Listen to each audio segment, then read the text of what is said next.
Guys, dito na nga kami sa kanilang temple, no? So, mukhang malinis naman guys sa kanilang temple. Sobrang laki ng temple nila guys. So, bago ka pala pumasok guys, is kailangan mo tanggalin yung sapatos mo, tsinelas mo, sandal mo, o ganun man guys. So, nakapaalang kami papasok dun sa kanilang temple guys. So, medyo mainit siya guys, no? So, yung aming sapatos is medyo malayo sa entrance, no? So, doon namin iniwan yung aming sapatos guys.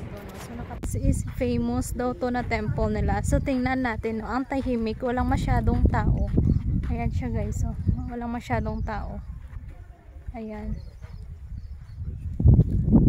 Pero yan, yung itong tubig na to guys is ano siya, tubig yata ng backside ng dam nila. Pero try natin, no? So bawal din doon yata mag video guys sa loob ng kanilang temple. Ay, basa guys yung kanilang carpet. Carpet nila guys is basa. So hindi ako maglalakad dyan. Ang basa ng carpet. Ayan na. So guys, dito na kami sa labas, no? Sa loob pala guys is hindi siya pwede mag video. Dito lang siya pwede sa labas. At saka ang dami nilang gods doon sa loob, no? Alam nyo ba yung gods nila is parang nakalagay siya sa parang box. Sa box siya, tapos may mga grills, tapos may mga padlock siya guys. Siguro yung mga gods na nakalagay doon guys is more than 20 or more pa guys. Tapos meron doon sa center na pupuntahan mo yung gods nila guys is nakasuot. Lahat talaga ng mga gods nila guys is nakasuot siya ng mga golds at saka mga diamond na kwintas. Totoo talaga siya guys. Tapos dapat tahimik ka lang doon, kapag pupunta ka doon sa loob, no, dapat tahimik ka kasi bawal man yung cellphone at saka video, photo.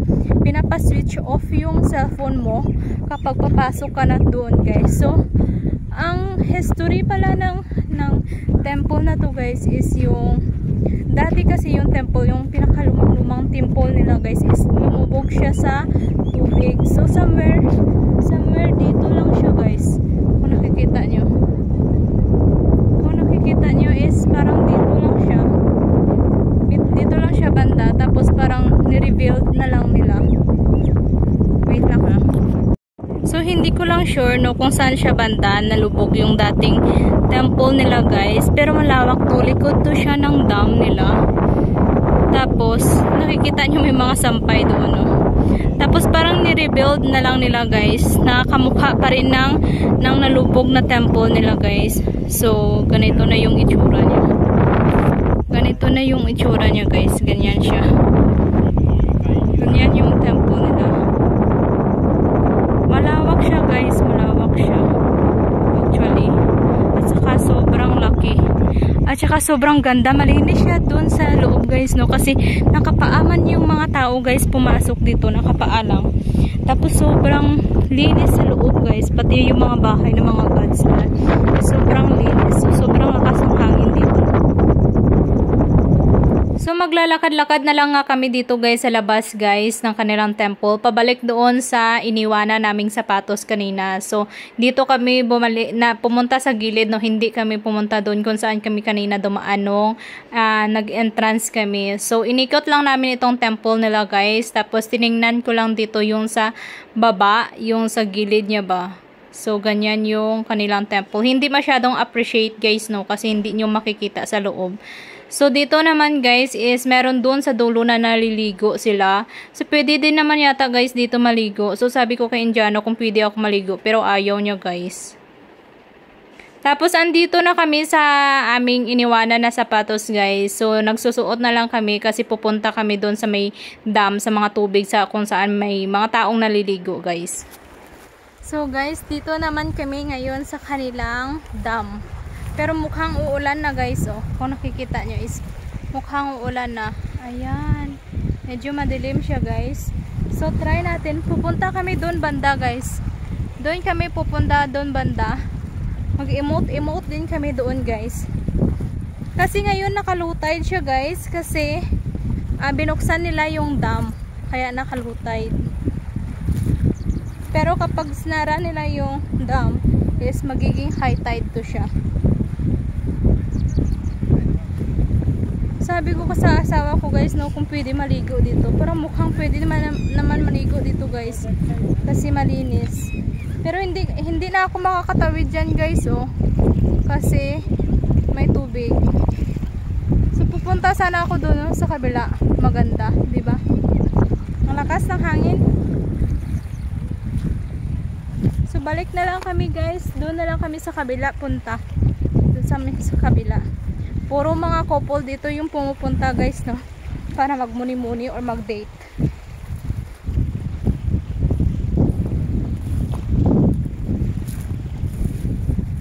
So maghanap lang din kami ng spot guys, na magandang-gandang spot. I think that one.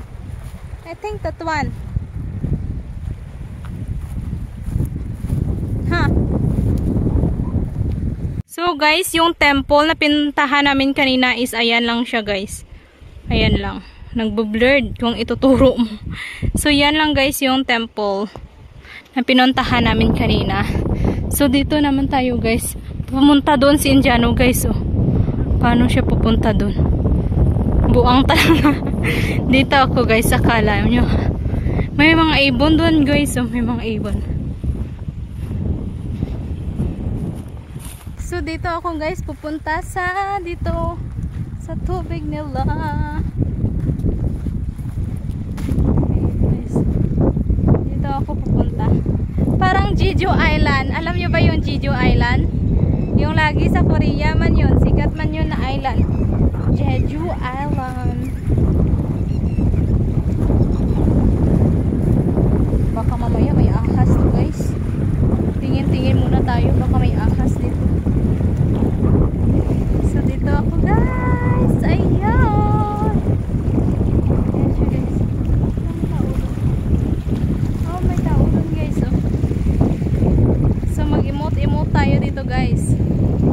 Ang tagal ko na guys na hindi nakatusmaw o sa tubig, no. Nakaligo sa tubig dagat o tubig river man lang. So ang ganda sana dito. Tayo guys, mag-emote-emote. Ang ganda. Ang ganda siya guys, no. Pwede siguro to liguan. Parang dagat siya guys, no. Pero hindi siya to dagat. Ano sila? Ano to ng dam. Pero mamaya guys is madadaanan namin yung dam talaga, no. So pupuntahan din namin yun.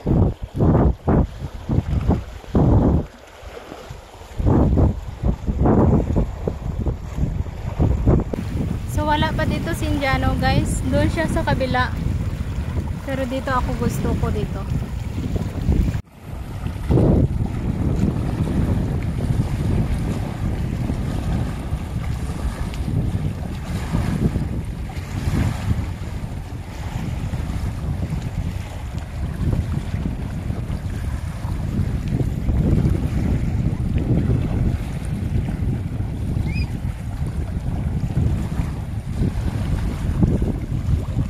Guys, bigla lang kanina umulan, no, kaya nagmadali kami na umalis doon kanina sa tubig. So dito na kami sa taas, bumalik na kami sa taas guys. Kaya kung nakikita nyo is medyo madilim talaga yung kalangitan guys. At saka sobrang lakas din pala kanina ng hangin kasi uulan nga pala talaga siya guys. Habang pauwi na kami guys is umulan na naman. So kaya sumilong kami dito kung saan may nagbibenta ng buns. So ito yung white na to guys is taba yan ng ng gatas na niref nila guys. Tapos nilalagay nila dito sa buns. Tapos ito pa yung toppings niya, yung homemade daw na honey to guys na galing talaga sa kahoy na sa mga bee. Tapos hinaluan nila ng mga dry fruits at saka rose daw. Hindi ko alam paano nila hinalo yan guys, no, na made of rose siya. May kahalo siyang rose. So sabi ko kay Indiano is titikman ko lang siya guys. Hindi ako kukuha ng isang buo kasi hindi ko to mauubos.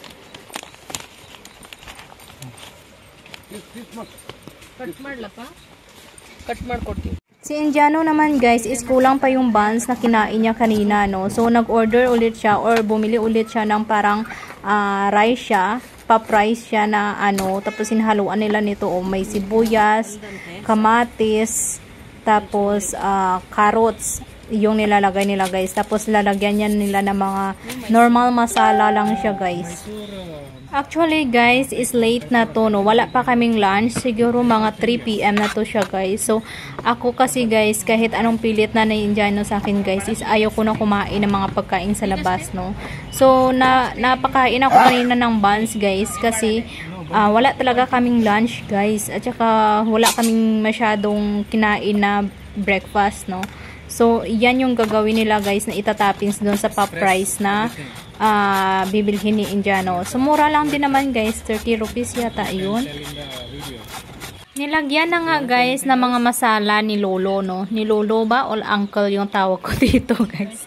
Pati ako guys, di ko din alam kung ano itatawag ko. Yung tindero na lang guys. Tindero pala. So, ngayon nilalagyan din nila ng lemon. Lemon is life din sa kanila guys. Kasi mahilig din sila sa mga lemon. Kasi kahit sa mga salad-salad man guys, is naglalagay sila ng lemon. Tapos halo-haloin lang siya guys. Hindi ko alam kung ano pa yung nilagay ng nagbebenta nito guys, oh. Parang pickle yata to guys. Yan oh, pickle. May chili, asin, bitsin. Wow, char lang. Tapos, may kasamang langaw, syempre. So, kinamay lang nga guys. Ganyan lang siya guys, para masarap. Huwag kayong ano, tapos nilagyan nila parang halo-halo na sa pariba. Ano ba yung tawag guys sa atin, sa Pinas? Meron yung chichirya na halo-halo, di ba? Parang ganun guys. Tapos halo-haluin mo lang din. Tapos ilalagay na niya sa jaryo. Tapos wala na. Oh lala, kainan na. Sarap na yan.